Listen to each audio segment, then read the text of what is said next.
Bienvenue pour cet atelier d'1 h 30.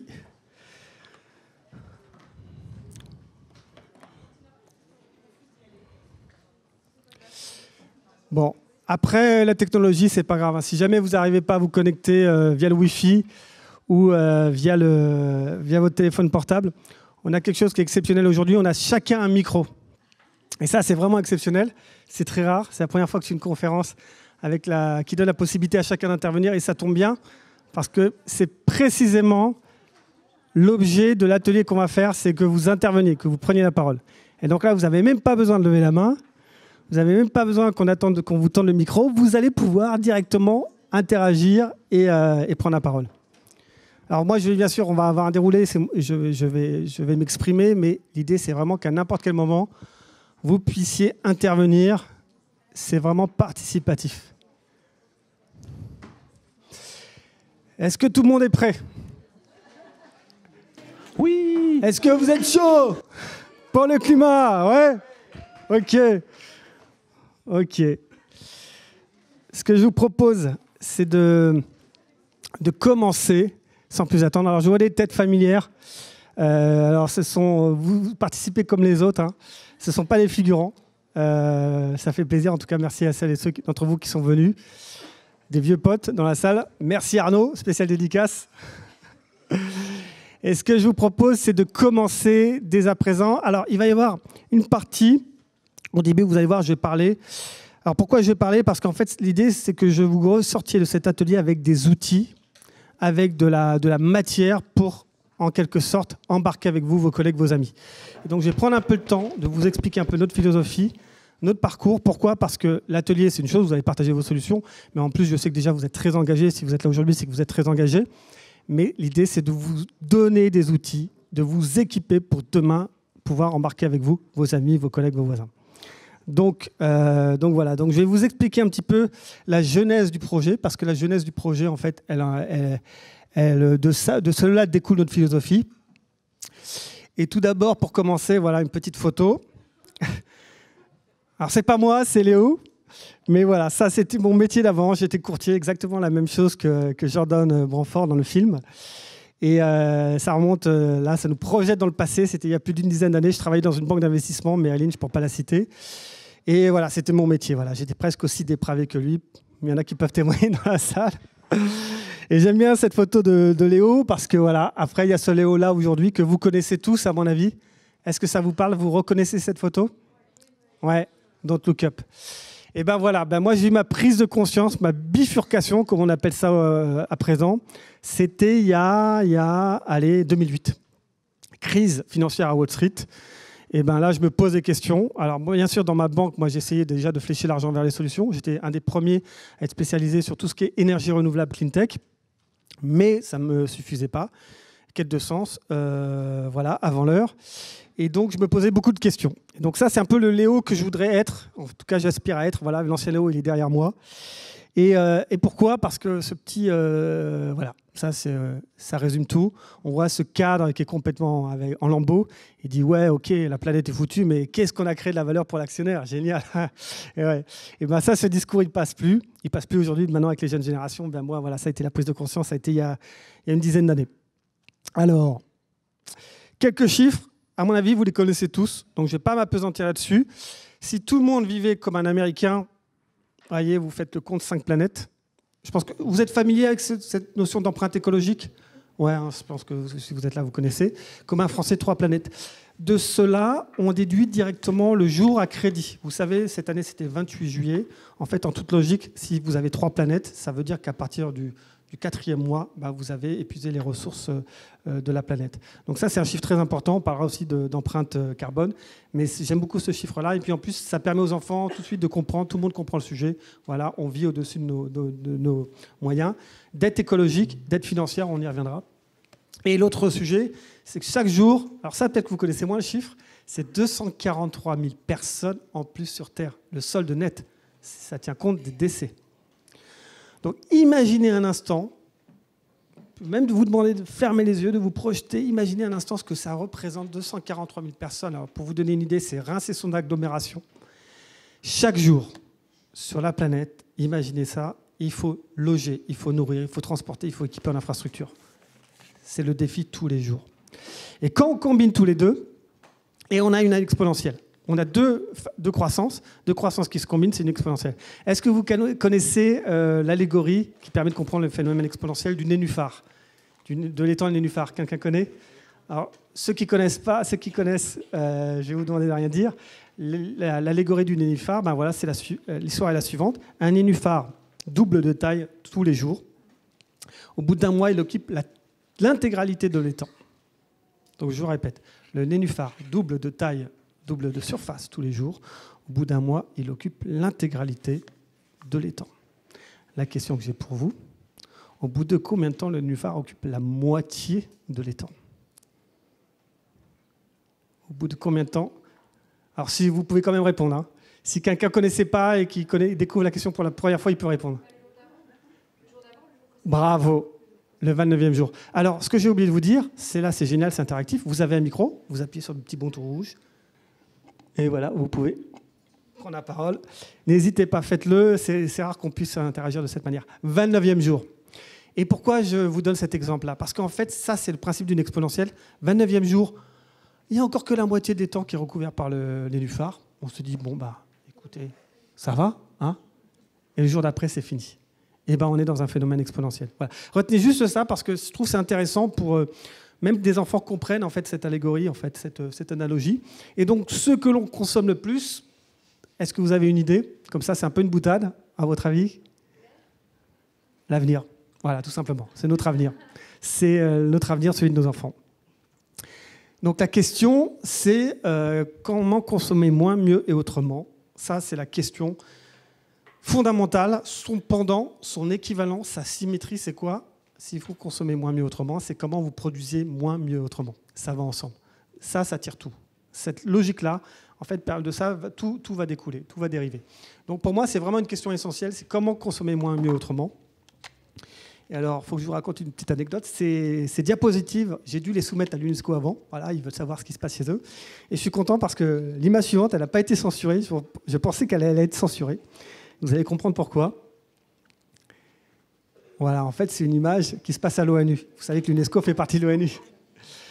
Est-ce que tout le monde arrive à lire? Voilà. Qui voudrait vivre dans un monde meilleur et plus harmonieux? C'est exactement la salle. Vous voyez, là, aujourd'hui, c'est un peu la même salle. Voilà. C'est un peu une salle de conférence internationale.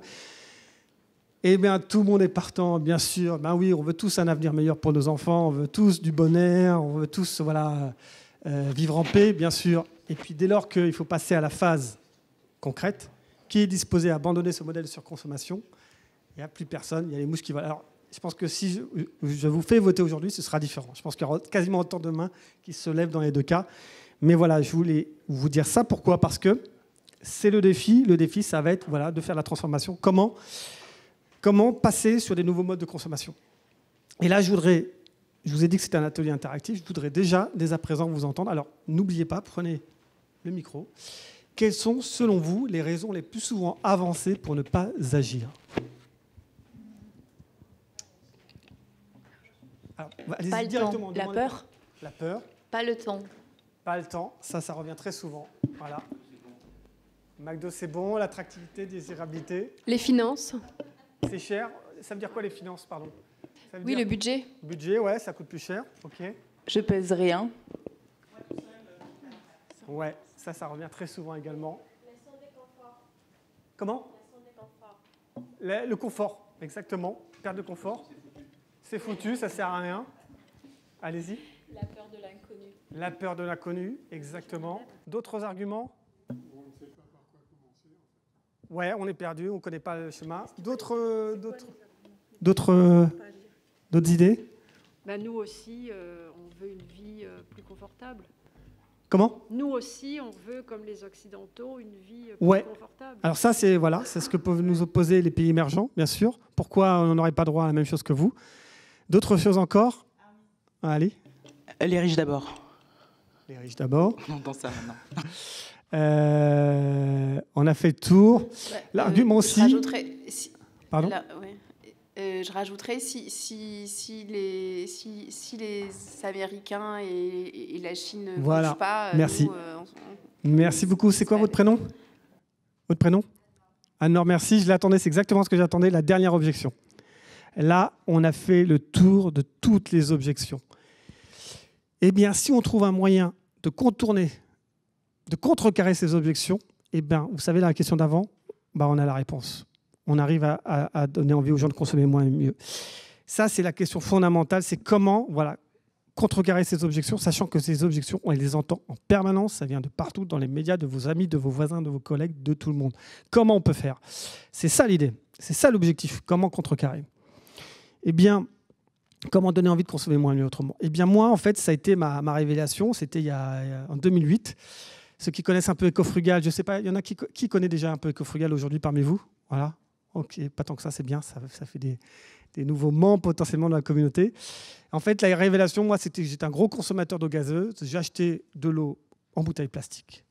Et je m'apercevais que, en fait, je remplissais mon bac. Alors certes, je recyclais, j'étais déjà un bon petit soldat, mais 13 kg de plastique quand même par an, quand bien même vous recyclez, c'est énormément de déchets, d'énergie pour transporter. Et j'ai découvert cette solution que vous connaissez tous maintenant. Voilà, je ne vais pas citer de marque. Fontaine à eau gazeuse. Et donc là, on arrive sur quelque chose d'extrêmement intéressant. On a une solution qui est écologique, c'est quand même notre sujet, qui est économique. Tout à l'heure, on disait, ouais, ça coûte plus cher. Non, la preuve, vous allez voir. On a une solution qui a un gain en termes de confort. Qui aime s'amuser à transporter ses packs de bouteilles et tout? On a une solution aussi qui est du circuit court, embouteillage local. C'est directement du producteur, du robinet, directement à la table, à l'assiette.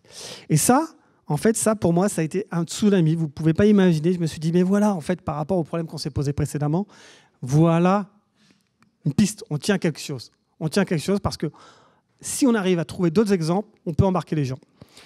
Où je veux en venir, en fait, c'est que si vous dites aux gens, il faut agir pour la planète, si vous êtes dans l'injonction, dans la culpabilité, en fait, ça ne va pas bouger. Les gens qui étaient déjà réceptifs à ce discours ont changé. C'est probablement vous êtes là aujourd'hui. Les autres, ils ne seront pas sensibles à ce discours.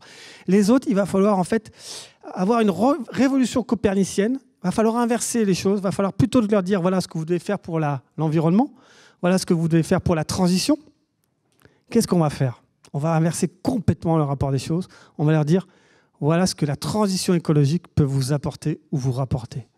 La transition écologique, c'est des solutions intéressantes, innovantes. Voilà. Là, c'est 160 € d'économie par an, un gain en termes de confort. Allez-y, intervenez quand vous voulez. Ouais, je trouve ça assez marrant que vous commenciez par ça. Parce que quand moi j'ai vu la pub pour ce truc-là, je me suis dit, mais est-ce qu'on a vraiment besoin d'eau gazeuse pour vivre? Voilà. Alors ça, exactement. Merci.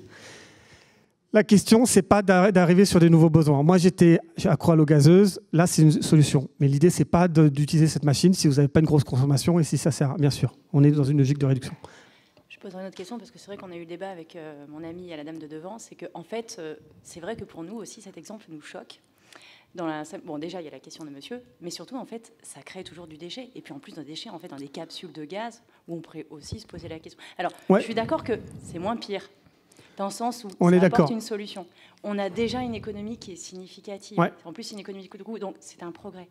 Mais est-ce le progrès?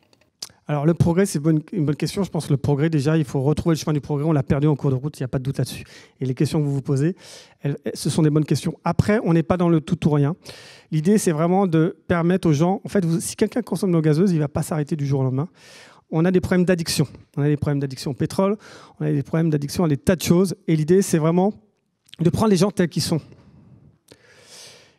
Bien sûr, si on peut se passer d'eau gazeuse, autant le faire. Mais voilà, il faut être réaliste, il faut prendre les gens tels qu'ils sont. Et ça, c'est vraiment la logique d'Ecofrugal. C'est comment vous embarquez, comment vous emmenez les gens avec vous.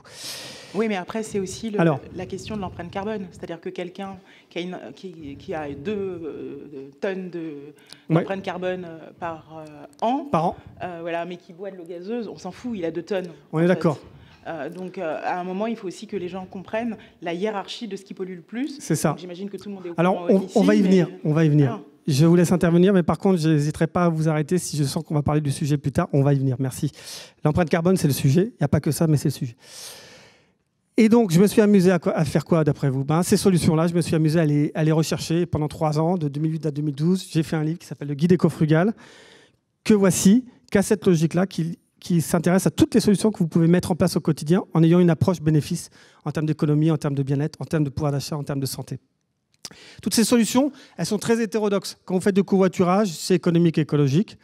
Quand vous utilisez un thermostat programmable, c'est économique et écologique. Et le mot éco-frugal, c'est en fait pour désigner toutes ces réalités un peu multiples. J'accélère parce qu'on va rentrer dans le... Alors, le guide est en source ouverte. Hein. Donc là, vous avez un flashcode qui va apparaître plus tard. Est-ce que ça marche? Est-ce que vous arrivez à le flasher ou pas? Sinon, il y aura une petite pancarte qui circule. Et aujourd'hui, c'est la source ouverte. J'ai écrit ce livre, mais ce livre, finalement, ce n'est pas moi qui l'ai écrit. Je suis allé à la rencontre des gens qui ont partagé leurs solutions et c'est une multitude de témoignages.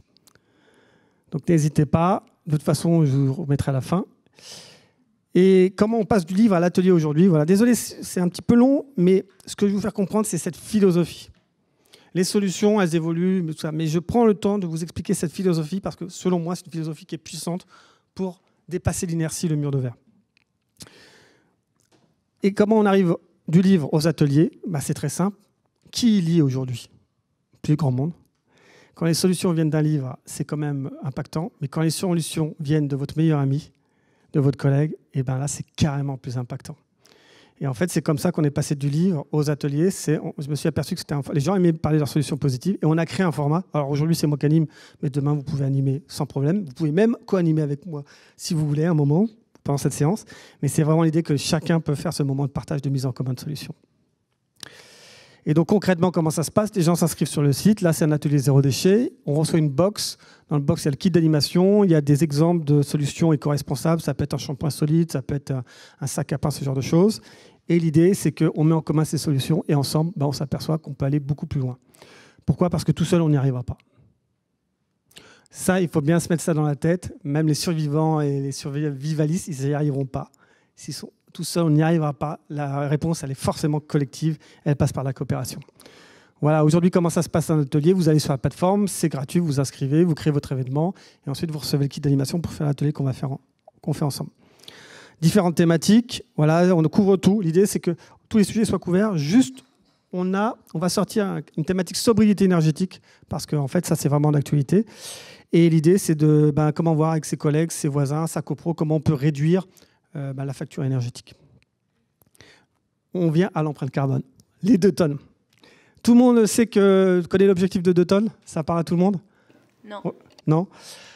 Alors 2 tonnes, c'est tout simplement aujourd'hui un Français moyen, c'est 9,9 tonnes. Il faut qu'on parvienne à 2 tonnes d'ici 2050, voire 2040. Le plus tôt sera mieux. C'est divisé par 5, c'est énorme. Et donc, vous voyez les différents postes. Et donc l'atelier qu'on va faire là maintenant de partage de solutions, il va être multithématique. On ne va pas faire que zéro déchet ou alors mobilité, ce qui est le cas de nos kits. Là, on va faire un peu tous ces sujets. Et juste que vous sachiez, les solutions qu'on va dérouler ensemble, ça permet d'agir sur tous ces postes-là, bien sûr. Premier poste aujourd'hui, c'est le transport. Mais vous, si vous êtes parisien, vous n'êtes pas trop concerné. C'est surtout quand on a une voiture individuelle, c'est 2,6 tonnes. Voilà. Vous, en tant que Parisien ou Île-de-France, ça peut être plus l'avion, bien sûr. Ensuite, on a l'alimentation, 2,3 tonnes. On a le logement, tout ce qui est habitat énergie, 1,9 tonnes. Et on a la consommation. C'est un gros sujet, 1,6 tonnes. On va en parler. Donc, l'idée des solutions, c'est qu'on va... Pardon ? Ouais. On va parler de ça. On va parler du végétarisme, bien sûr. Alors, comme je vous ai dit, c'est participatif. Pas de débat. Et ça, j'insiste là-dessus, je ne veux pas de débat aujourd'hui. On ne veut pas lancer de débat, on n'a pas le temps et ça va polariser. Pourquoi? Parce qu'il y a un moment de solution. En fait, ce que je veux vraiment faire aujourd'hui avec vous, c'est que quand vous avez une solution qui est inspirante, qui vous a convaincu, que vous voulez partager avec le reste de notre auditoire, faites-le. C'est ça. Les débats, nucléaire, voiture électrique, tout ça, ça sera une autre fois, dans d'autres circonstances. C'est pas que c'est pas inintéressant, mais c'est pas l'objet. Je veux que vous notiez au fur et à mesure les solutions parce qu'à la fin, je vais vous demander de vous engager une solution que vous avez entendue de la part de quelqu'un, d'un participant aujourd'hui, que vous voulez mettre en place. Et pourquoi pas ensuite, l'idée de ça, c'est bien sûr de vous former pour que demain, former, il n'y a même pas besoin d'être formé, vous allez voir avec qui d'animation que vous disiez, moi je peux faire la même chose avec mes collègues. Ça, c'est pour interagir, je vous ai parlé tout à l'heure, donc vous allez sur booklap.com. Si on a des problèmes avec le techno, c'est pas grave. L'avantage, c'est qu'on est entre nous pour interagir en prenant les micros. On a de la chance d'avoir chacun un micro. Wooklab.com, et en fait, vous n'avez pas besoin de charger l'appli. Vous allez juste taper le code E, Edouard, J comme Jacques, H comme Henri, M comme Max, L comme Larry, J comme Jacques. Le code est rappelé à chaque question, de toute façon. Voilà. C'est bon. On enchaîne. C'est pas grave, sinon il va être rappelé à chaque question. Bon, je vous laisse encore 2 secondes. Ouais, après vous allez voir des questions sur l'appli. Avant de passer dans le vif du sujet, et je voudrais une note d'espoir, parce que franchement, c'est pas évident d'être optimiste aujourd'hui. Et moi, je vais vous donner une note d'espoir. La transition numérique, ça parle à tout le monde. Elle s'est faite quasiment de manière indolore. Aujourd'hui, on a tous un smartphone, ça a changé nos vies. Et bien ça, c'est un message d'espoir. Pourquoi ? Parce que ça a réussi. On doit pouvoir réussir la transition écologique. Il n'y a pas de raison. On a réussi la transition écologique en 20 ans. Il n'y a pas de raison qu'on ne réussisse pas notre transition écologique en 20 ans. Alors après, vous allez me dire, ouais, mais ça, c'est de la méthode Coué. Mais alors, la question que j'ai pour vous, c'est pourquoi la transition numérique a réussi, a aussi bien réussi ? Comment ? Parce que l'être humain est feignant et le digital lui apporte beaucoup de solutions pour ne rien faire. Exactement. Entre autres. Comment ? On nous l'a aussi. Dopamine ? Ouais. Récompense, stimulation. On nous l'a aussi un petit peu imposé via les... Enfin, il y a des choses, par exemple, moi, je suis là. Ouais, merci. Il y a des choses où j'étais pas du tout... Comme tout fonctionne via le numérique, on n'a pas le choix. J'ai pas pu faire autrement que de me mettre sur le smartphone. Je l'ai acheté il y a vraiment pas longtemps. Ouais. Eh ben, écoute, c'est une très bonne remarque. L'idée, c'est que pour la transition écologique aussi, on n'ait pas le choix à un moment. Voilà. Et on a renoncé à rien. Alors, levez la main quand vous prenez la parole, parce que sinon, on ne sait pas d'où vous venez. Qui ? Alors, on a renoncé à rien. On a renoncé à rien. Merci. On a renoncé à rien. Cette transition, c'est les GAFAM qui étaient à la manœuvre. Qu'est-ce qu'ils ont réussi, les GAFAM ? L'obsession bénéfice utilisateur. Autrement dit, ils se sont concentrés sur nous, notre bien-être, nos envies. Et qu'est-ce qu'ils ont fait ? Eh ben, ils se sont mis à notre service. Alors bien sûr, il y a un modèle économique. La puissance de Google, c'est la gratuité. La puissance d'Apple, c'est quoi d'après vous ? Apple, voilà, ergonomie, design, exactement. La puissance d'Amazon, c'est quoi d'après vous ? Efficace, voilà. Et en fait, chaque acteur, il est tout ça à la fois. Efficace, gratuit, attractif. Et en fait, c'est selon moi une des raisons pour laquelle la transition a réussi. Et donc, nos transitions écologiques, si on arrive à se concentrer comme on le fait sur les bénéfices utilisateurs, je pense qu'on peut y arriver. Voilà. Je ne voudrais pas être, comment dirais-je, trop optimiste, mais je pense qu'on a besoin d'exemples autour de nous qui peuvent nous inspirer parce qu'on ne sait pas si on va y arriver, mais il y a des exemples équivalents qui sont rassurants. Ça, c'est le menu. Je ne vais pas le dérouler parce qu'on va le découvrir au fur et à mesure, le temps passe vite. Ce qu'on va faire, en fait, il y a des pistes d'action qui sont en rapport avec la conso, d'autres en rapport avec l'énergie, d'autres en rapport avec l'alimentation. On a fait un peu tout, c'est un peu fourre-tout. On ne prétend pas prioriser par ordre d'impact carbone ou quoi que ce soit. Ça dépend un peu de chacun. Et pour ça, je vous encourage à faire calculer votre empreinte carbone. Le zéro déchet. Tous nos kits, on a ce qu'on appelle des commandements, 11 commandements. Les 11 commandements du zéro déchet, c'est ce qu'on appelle la méthode radicale, 7 R. Et le premier R, je ne peux pas m'empêcher de les citer à chaque fois, parce qu'ils sont super puissants. Le premier R, c'est refuser. Refusez la voiture de fonction qui vous est proposée si vous n'en avez pas besoin. Refusez le tote bag si vous avez déjà plein de tote bags, même si c'est écologique. Deuxième R, réduire. Réduire. Pourquoi acheter un écran de 120 cm qui fait 600 kg de carbone d'impact quand vous pouvez avoir un vidéoprojecteur chez vous qui fait 200 grammes et qui consomme 10 fois moins ? Réduire. Ensuite, réutiliser, réparer, réemployer, récupérer. Quoi d'autre encore ? Et là, on arrive au recyclage, bien après. Le recyclage, ce n'est pas la solution, on a vu. Et ensuite, rendre à la terre le compost. Et le dernier R, c'est quoi d'après vous ? Celui-là, c'est moi qui l'ai inventé, c'est Éco-Frugal. C'est revendiquer. Si vous faites tout ça dans votre coin, à quoi ça sert ? Personne ne va être au courant. Revendiquer. Revendiquer, c'est être fier, prendre le temps d'expliquer, faire des pédagogies de solutions. Allez, on commence. Là, je vais vous citer des items qui sont aujourd'hui, qui ont une durée de vie de quelques secondes, qui sont des éphémères. Ce n'est pas des insectes, c'est des objets qui sont éphémères. Quelques secondes, c'est absurde. Et ils ont un équivalent réutilisable. Alors, on ne va pas tous les faire, mais je voudrais que quand quelqu'un utilise l'alternative réutilisable, ils prennent la parole et ils disent pourquoi il fait, quels sont les bénéfices. Premièrement, couvert jetable en plastique. Qui utilise l'alternative et quels sont les bénéfices ? Est-ce que vous avez... Alors dites-moi pourquoi vous le faites, comment vous vous organisez, vous avez au couvert En vrai, on est beaucoup à faire les deux. Ouais. Moi, j'utilise plus de jetables en plastique du tout. Et c'est où des couverts métalliques, voilà, simple, à usage pique-nique, soit en bambou. Alors le bambou, c'est limite parce qu'on dit que le bambou, c'est pas terrible finalement. Ouais. Alors il y a un gros débat sur le bambou, on va pas le lancer. Autre solution ? Allez-y. Moi, je les réutilise, en fait, les couverts jetables plastiques. Quand des fois, on est dans des conférences ou des trucs comme ça, on n'a pas le choix, on nous donne des couverts en plastique. Moi, je les garde, je les nettoie et je les réutilise jusqu'à ce que je les casse. Ouais, j'aime beaucoup cet exemple. Parce que quand bien même vous êtes hyper engagé, vous vous retrouvez des fois, vous allez au vietnamien avec, quand même, des couverts en plastique. Pourquoi ? Parce qu'il ne fait pas encore la consigne. Et donc là, c'est hyper intelligent d'utiliser ça pour chez soi, la récup pour réutilisation. Autres exemples ? Oui, allez-y. On peut faire la même chose avec les couverts en bois qui sont donnés à la SNCF dans le train. On les garde et Exactement. Puis on les réutilise. C'est ce que je fais moi tout le temps. C'est ça. Voilà, on n'a même pas besoin de les acheter. Et les bénéfices de tout ça, c'est quoi ? Il y a on se dit on fait moins partie du problème que de la solution. Il y a d'autres bénéfices. D'avoir un kit, par exemple, transportable mobile, c'est un peu comme sa gourde. Hein. On peut s'ouvrir, s'asseoir à tout moment. C'est un gain aussi économique. Quelques autres exemples. Les bouteilles d'eau gazeuse plates en plastique ou en verre. Ça, j'en ai parlé. Est-ce qu'il n'y a plus personne ici qui consomme de l'eau en bouteille en plastique, j'imagine ? Si ? Ok. Merci. Et moi, je fais...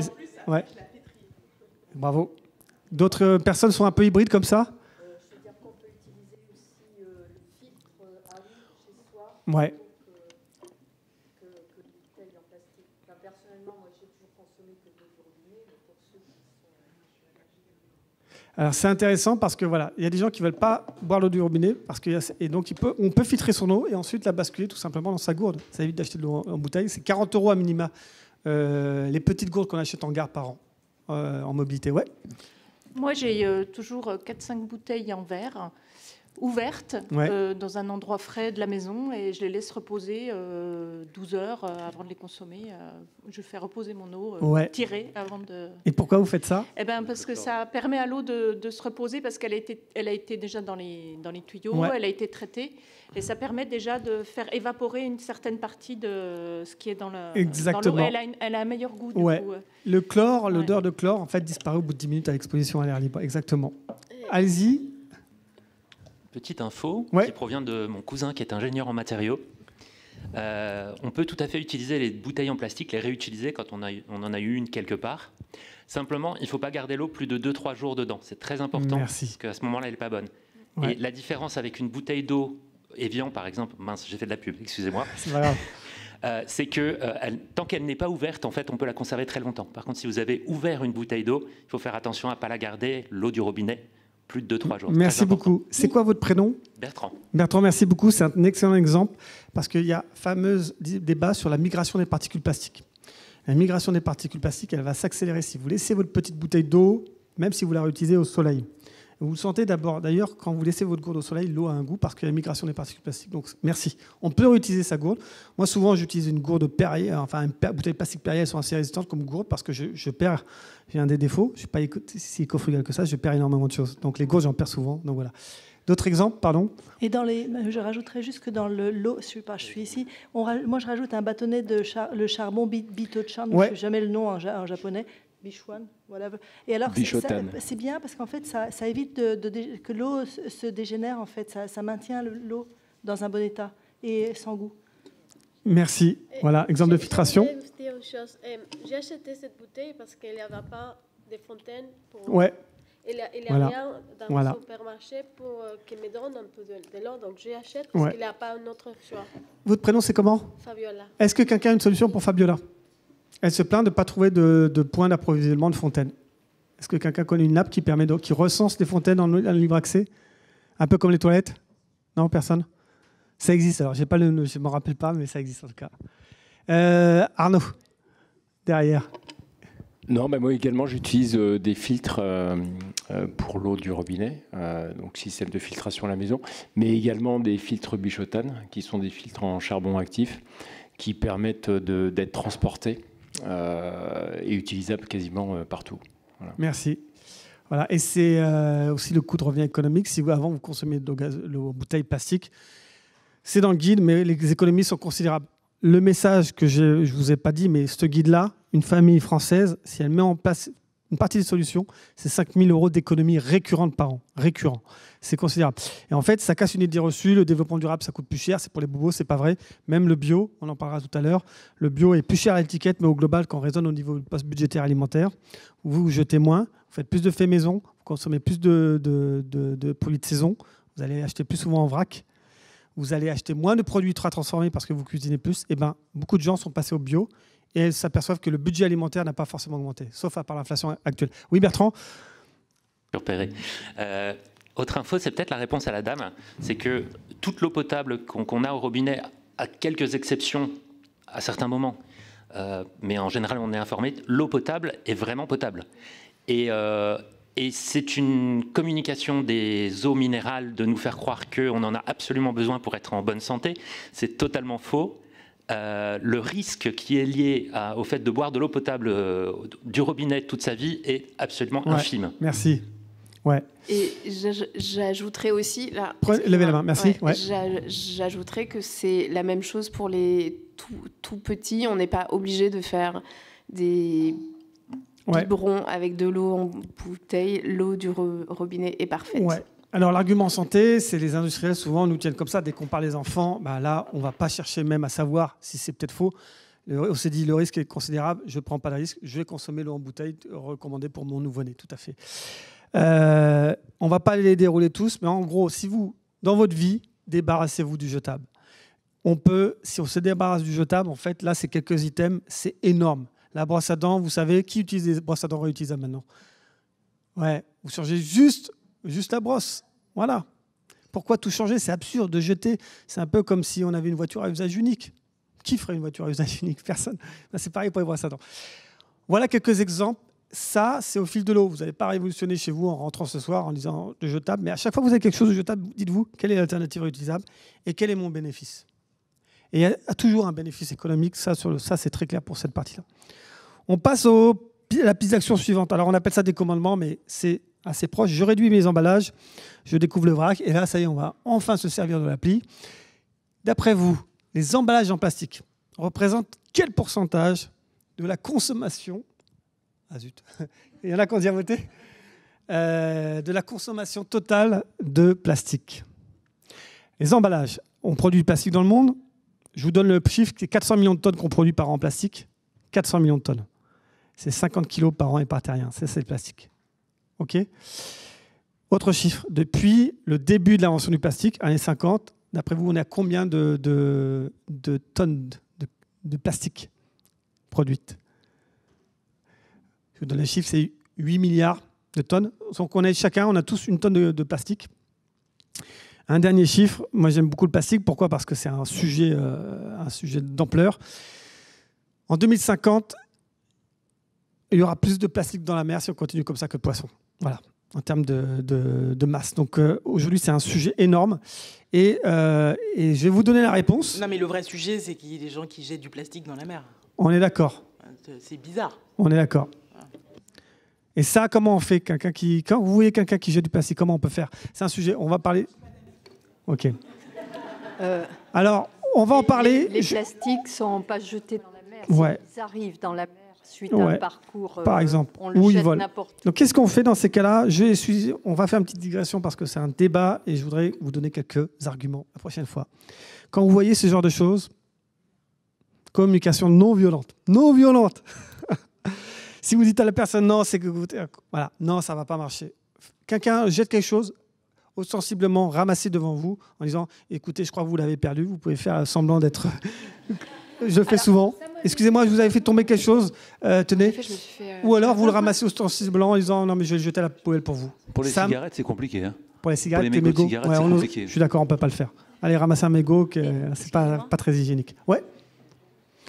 Voilà, juste une petite... Oui. Excuse-moi, je suis d'accord avec vous, c'est très intéressant. Et en même temps, en fait, les plastiques, c'est souvent les poubelles qui débordent. C'est souvent, en fait, il y a tout un tas d'autres phénomènes qui poussent les plastiques à s'envoler gentiment.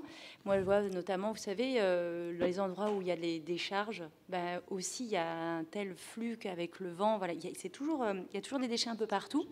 Et je voulais juste vous parler, en fait, d'un dispositif que j'avais vu une fois sur LinkedIn. C'était en Danemark. C'est des espèces de barres de bulles qui étaient mis au fond des fleuves, qui balançaient en fait des bulles à haute pression, qui faisaient filtre, et ce qui fait que tous les déchets qui tombaient naturellement dans les remontaient, étaient facilement collectables et permettaient en fait à la faune, aux poissons quand même de passer. Parce que l'une des solutions souvent c'est mettre des grillages, sauf que les grillages c'est problématique en fait pour toute la faune qui est à l'intérieur. Et ben je ne sais pas si ce dispositif en fait a réussi à trouver preneur. Voilà. Eh bien, alors ça, c'est des solutions un peu macro qui ne sont pas de notre ressort, mais qu'on peut pousser. Demain, vous pouvez, par exemple, dire, allez voir votre commune, si vous êtes habité près du littoral, en disant, on va faire un poisson grillagé, et chacun va le remplir en mettant ses déchets. Voilà, c'est un moyen de sensibiliser. Soyez force de proposition, faites une lettre à votre maire, contactez une entreprise, faites des propositions, parce Paris, que votre pouvoir en tant que consommateur est considérable. Comment ? Je dis à Paris, par exemple, avec la Seine. Ouais. Exactement. On pourrait imaginer un énorme filet. Donc 45%, c'est la réponse. 45% du plastique, c'est pour les emballages. Bravo. On a une majorité, vous êtes... presque. 45%. Donc, si on se débarrasse du produit jetable, si on évite les emballages, vous voyez un peu comment on peut être efficace. Donc concrètement, ce que je voudrais vous entendre maintenant, c'est comment vous faites-vous pour réduire vos emballages ? C'est quoi vos solutions au quotidien ? Est-ce que vous êtes zéro emballage ? Allez-y. Alors du coup, moi, quand je fais mes courses, je prends mes Tupperware. Ok. Et vous allez dans un commerce spécifique ou Intermarché, Super U. Voilà. C'est intéressant parce que... Ou local, mais pour les fruits, j'ai pas besoin d'emballage. Ils s'y sont mis parce qu'autrefois, le Tupperware, en fait, il y avait une loi qui empêchait le boucher de prendre le Tupperware. Maintenant, c'est autorisé, la loi AGEC. D'autres exemples de gens qui sont encore arrêtés les emballages ? Et les gains, parlez-moi aussi de vos gains. Qu'est-ce que ça vous apporte, vous rapporte ? C'est ça que je veux qui nous inspire. Allez-y. Oui, nous, on est passé au vrac dans des magasins dédiés au vrac. Et je pense que ça a aussi fait évoluer notre manière de cuisiner. On a équipé différemment nos placards, la manière de mettre en lumière nos aliments, et ça rend la cuisine plus sympa, on cuisine encore mieux. Voilà. J'adore ce genre de témoignage. Parce qu'on déroule, en fait, on n'y pense pas spontanément. Merci. Quelque part, en fait, derrière, vous allez dérouler. C'est plus de faits maison. Plus de faits maison, ça veut dire quoi ? Plus de transmission, plus de partage au sein de la famille. Ça veut dire que potentiellement, vos enfants seront mieux préparés plus tard pour éviter la malbouffe parce qu'ils connaîtront déjà des recettes. C'est de la convivialité. C'est tout ça qu'on déroule. C'est tout ça qu'on déroule dans ce mode de vie. Pardon ? Plus de saveur, plus de saveur, plus de goût en plus, exactement. Faisons la pédagogie des solutions. Merci pour cet exemple. Il y a vrac et vrac, c'est-à-dire il y a par exemple il y a des non-vrac absurdes, c'est-à-dire quand vous voyez une aubergine filmée au plastique, c'est débile. On est d'accord. Mais en même temps, moi par exemple, je suis très allergène, donc je suis très attentive aux normes sanitaires. Franchement, j'ai pas envie d'acheter des noix de cajou en vrac parce que franchement, quand on voit l'hygiène des gens, et on l'a vu pendant la crise sanitaire, ça ne met pas en confiance. Alors, il y a des enseignes qui toutes ne se valent pas. Il y en a qui sont très en avance sur le côté hygiène et tout. Est-ce qu'il y en a qui veulent nous partager un réseau qu'ils utilisent, où ils se sentent en confiance pour le vrac ? Non, vous avez une idée ? Il y a des réseaux spécialisés. Il y a Day by Day notamment, qui est vraiment en avance, qui est le leader là-dessus, qui est le premier à avoir totalement intégré dès le départ des normes sanitaires pour que tous les bacs soient nettoyés, bien sûr, ce genre de choses. Qu'il n'y ait pas des petits insectes qui se baladent dedans. Parce que ça, c'est un problème du vrac. Si il n'y a pas d'hygiène, ensuite, vous allez avoir... Qu'est-ce que vous avez comme insectes qui se développent dans les produits d'alimentation ? Des mythes. Les mythes alimentaires, exactement. Juste une chose. Les bénéfices, le vrac, c'est 7% en moyenne moins cher. Mais attention, il y a du vrac des fois qui est plus cher, donc il faut bien regarder, être vigilant. Mais en moyenne, le vrac, tout produit confondu, c'est 7% moins cher.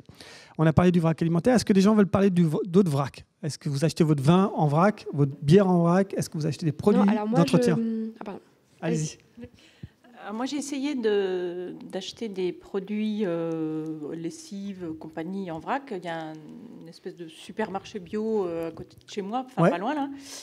Et en fait, il fallait acheter au démarrage un bidon où il y avait marqué le produit en question. Alors moi, j'étais venue avec mon bidon, voilà, pour acheter mon produit en vrac, quoi. Et j'ai pas pu parce qu'il fallait que j'achète déjà le bidon de plastique pour... donc j'ai trouvé ça aberrant. Je me suis dit, j'ai déjà à la maison ce qu'il faut. Donc j'ai renoncé. Mais et pour finir, ma lessive, je la fais moi-même. Enfin bon, il y a plein de produits que je fais moi-même. Pour le coup, j'ai tout arrêté. J'ai dit, j'achète plus rien. Je fais moi-même. Alors le fait maison, gros sujet. Le fait maison, ça coche énormément de cases. C'est du lien, c'est du partage avec vos enfants. C'est du déchet en moins. Vous savez, quand vous faites vous-même les ingrédients. Il y a, à propos de la cosmétique, il y a Dali qui disait, je ne sais pas pourquoi il a dit ça à l'époque, il a dit la cosmétique sera comestible ou ne sera pas. C'est Dali qui a dit ça, je ne sais pas pourquoi, mais en fait, aujourd'hui, la cosmétique fait maison. Et ben en fait, c'est comme faire sa cuisine, c'est vous qui choisissez les ingrédients, c'est extrêmement économique. Et l'avantage de ça, c'est que vous savez précisément ce que vous mettez sur votre peau. Vous ne mettez pas sur votre peau quelque chose que vous ne mangeriez pas par ailleurs. Et merci, ça c'est aussi reprendre le contrôle. Il y a Yuka, tout ça, mais quand on fait du fait maison, on reprend le contrôle sur ce qui nous entoure. Oui. Alors solution, pas de débat, parce qu'on a beaucoup de choses à dire. Ouais. En fait, c'est pour acheter les fruits et légumes. En fait, c'est ne jamais aller en supermarché pour une raison très simple, c'est qu'ils sont obligés de mettre du plastique autour des fruits et légumes pour qu'ils ne puissent pas transférer d'un endroit à l'autre, qu'on sache que c'est vraiment du bio. Donc c'est vraiment important d'aller dans un magasin bio pour ça. Exactement. Pour ça et aussi pour soutenir la filière, pour soutenir les indépendants. C'est d'une banalité absolue ce que je vais vous dire, mais en fait, vous avez 2 cartes, la carte d'électeur et la carte bancaire. Avec ça, vous changez le monde. Franchement, vous changez le monde. Ces 2 cartes-là, carte bancaire et carte d'électeur. Et si vous réfléchissez à la manière dont vous gagnez votre vie, la manière dont vous épargnez et la manière dont vous dépensez votre argent, on est dans un système capitaliste, on le sait tous, mais en fait, si vous suivez ces 3 flux financiers et vous commencez, vous, à agir dessus, vous allez façonner le monde à votre image. Le capitalisme, il est plastique, il s'adaptera. Donc, il ne faut pas sous-estimer son pouvoir en tant que consommateur avec la carte bancaire et la carte et le bulletin de vote. Oui, Fabiola oui, parce que, par exemple, ici en France et en Europe, on peut trouver plus de marchés que des supermarchés. Ouais. Comme aux États-Unis, il y a plusieurs des supermarchés. Je pense que les marchés locaux, ça peut aider. Exactement. Faire ses courses localement. Qui fait son marché ici? Levez la main. Qui fait son marché? Voilà. Vous êtes au moins la moitié à faire votre marché. Mais l'avantage aussi, c'est que un peu circuit court. Enfin, en tout cas, ça réduit les intermédiaires. Ce n'est pas forcément le circuit court, mais en tout cas, ça réduit les intermédiaires. Ouais. Alors nous, on n'est pas au marché, mais on a une AMAP. OK. Alors ça, voilà, c'est top. Excellent. Tout ce qui est AMAP, bien sûr. Alors là, on est dans le circuit court. Il y a plein de solutions. Là, je vais un petit quiz pour vous. Vous pouvez répondre oralement. Donc, je vous demande un produit qui remplace à la fois le gel douche, la crème à raser et le shampoing. Est-ce que vous avez une idée? Parce qu'il y a aussi des produits qui peuvent remplacer. C'est quoi d'après vous? Le savon de Marseille. Voilà, merci. Voilà, un produit qui coche toutes les cases. Et je vous rappelle, voilà, 250 grammes. C'est 4 gels douche, c'est 4 fois plus économique que le gel douche. Le gel douche. Je voudrais intervenir. Pardon, ouais, allez-y. Le savon de Marseille, je suis infirmière puéricultrice, j'ai travaillé avec les bébés et les pédiatres nous déconseillaient le savon de Marseille parce qu'il était trop acide. Ouais. Il fallait faire très attention sur la peau. Alors pour les enfants, les bébés nourrissons, tout à fait. Il faut huile d'olive. Ça c'est important. Et aussi pour les enfants en bas âge, non, je ne vous conseillerais pas du savon de Marseille, mais pour les adultes, huile d'olive. Pour pas que ça sèche trop la peau. Ça c'est millénaire, on sait ce qu'il y a dedans, et c'est extrêmement économique et écologique. Voilà, c'est quelques petits exemples. Voilà, 30 € rien que par an par personne pour un gel douche. Voilà, les petites actions, on va assez rapidement, mais chaque petite action, on pourrait vraiment prendre le temps de l'approfondir. Quand vous allez quitte avec vos amis, vos voisins, vos collègues, vous allez vraiment pouvoir approfondir. Là, on n'a pas le temps de le faire. Et l'autre chose aussi, quand vous êtes avec vos amis, vos voisins ou vos collègues, en fait, c'est de dire qu'est-ce qu'on peut mettre en place dans l'entreprise, qu'est-ce qu'on peut mettre en place dans son association pour agir. Donc, par exemple, l'eau en bouteille, vous pouvez dire non, nous, on arrête l'eau en bouteille. On ne distribue plus de l'eau en bouteille. Vous pouvez aussi imaginer que tout ce qui est jetable, on passe en réutilisable. On peut avoir des torchons en entreprise plutôt que des essuie-tout partout. Alors, certes, il faut un service de collecte et tout. Donc, soyez aussi force de proposition en disant moi, je le fais chez moi, ça m'apporte, ça me rapporte. Faites-le aussi dans votre entreprise. On avance. Là, cette piste-là, c'est tout ce qui est mutualisation, optimisation. À quoi ça sert de créer des objets qu'on n'utilise que soi-même ou pas longtemps? Tout à l'heure, on a vu la période de vie éphémère. je voudrais que vous me citiez 3 lieux physiques ou numériques où il est possible d'emprunter des biens, plutôt que de les acheter. Hein. Et donc là, je vais vous inviter à répondre soit directement sur l'appli, soit à prendre la parole. Comment on peut faire? Plutôt que de tout acheter neuf, comment on peut mutualiser? Bibliothèque, voilà, c'est depuis la nuit des temps. Quoi d'autre encore? Alors, attendez. Je vais reprendre le diaporama. Ouais. Le Bon Coin, Give. Ouais. Emprunter des biens. Alors, Le Bon Coin, Kilo2, Médiathèque Vélib, Le Bon Coin. Là, on va sur d'autres sujets. Give, c'est pour le don. Kilo2, c'est la location. Là, vous êtes dans une vision très étendue de l'économie collaborative, mais c'est pas grave. Chez les voisins. Moi, ça marche pas chez moi, mais chez les voisins. Merci. Je l'attendais. Rappelez-vous la transition écologique. Je vous ai dit, c'est l'humain, en fait. C'est l'humain qui est plus puissant pour générer la transformation. Je reviens avec le parallèle de la transition numérique. Si Amazon vous fait une recommandation de livre, c'est quand même super efficace. Si votre voisine vous dit « Moi, j'ai lu ce livre cet été, il est génial », c'est encore plus puissant. L'humain, toujours l'humain. Et ben, j'aime beaucoup votre exemple parce que ça remet l'humain au centre. Derrière, ça crée des possibilités avec ses amis, ses voisins. Oui, allez-y. Appuyez sur le bouton rouge. Alors, je sais pas si... je sais que nous, dans notre résidence, on a monté un réseau WhatsApp. Et du coup, on communique énormément entre voisins quand on a, par exemple, besoin d'une place de stationnement ou régulièrement, on voit passer des messages. J'ai besoin d'une perceuse. Est-ce que quelqu'un a une perceuse? Et ça fonctionne plutôt super bien, en fait.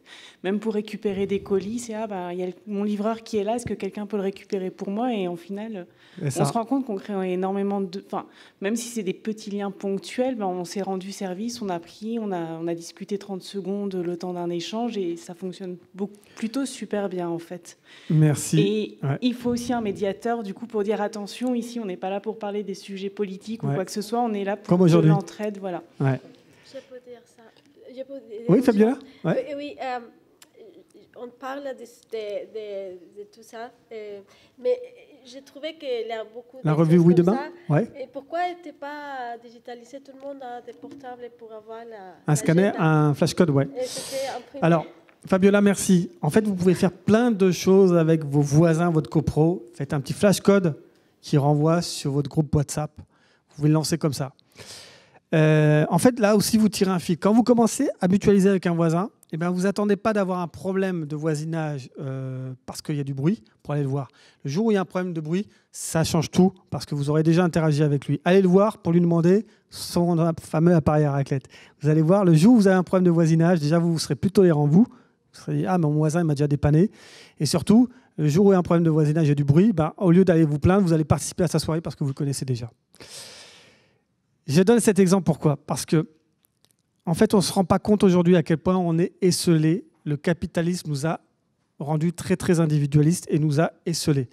Pourquoi? Parce qu'en fait, la force du capitalisme, c'est qu'avec l'argent, vous pouvez tout satisfaire. Aujourd'hui, vous n'avez même plus besoin de sortir chez vous. Vous commandez sur Deliveroo, on vient vous servir. Vous n'avez plus d'interaction. Et ce qui est génial avec la transition écologique, c'est qu'en fait, on a besoin des autres si on veut y arriver. Et avoir besoin des autres, c'est une bonne chose. C'est vraiment une bonne chose d'avoir besoin des autres. Quand on n'a plus besoin des autres, on ne s'en rend pas compte, mais on commence à dépérir. Et ça, c'est vraiment très important. Toujours tirer des fils. Voilà, vous avez plein d'idées. Je vais vous donner quelques solutions. Les bibliothèques. Bricothèque. Est-ce que quelqu'un avait parlé des bricothèques? Tout ce qui est outils, ça c'est absurde. Aujourd'hui, dans tous les foyers français, on a souvent la boîte à outils. On démultiplie la fameuse perceuse qui va fonctionner 10 minutes. C'est les statistiques officielles dans son cycle de vie.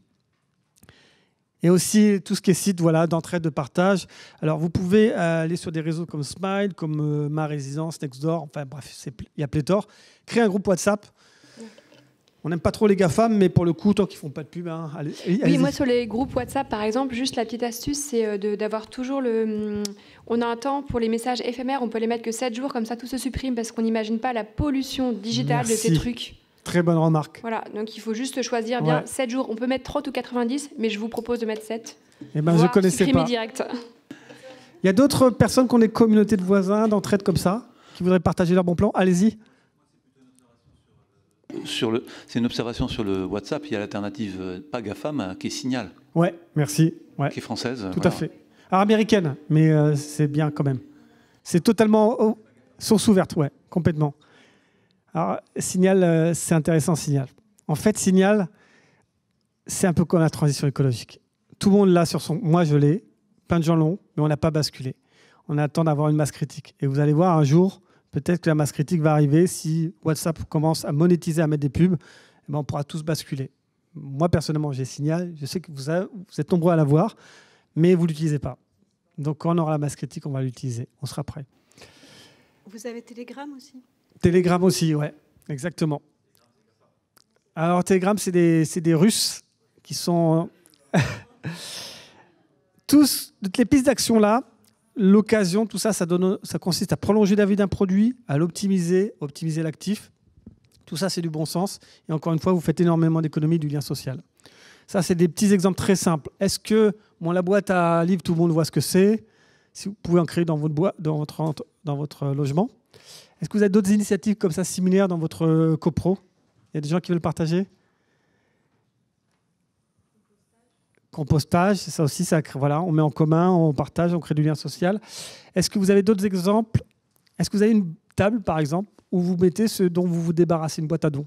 Ça, c'est une boîte à livres, mais une boîte à dons en général. Vous avez des exemples? Boîte à dons, c'est très simple. Allez-y. Moi, j'ai mis des fruits sur mon portail dans un sac et j'ai dit « servez-vous » et les gens se sont servis puisqu'il n'était plus là le soir. Bravo. C'est génial, voilà. Ça fait du bien. Ça fait du bien de rendre service aux autres.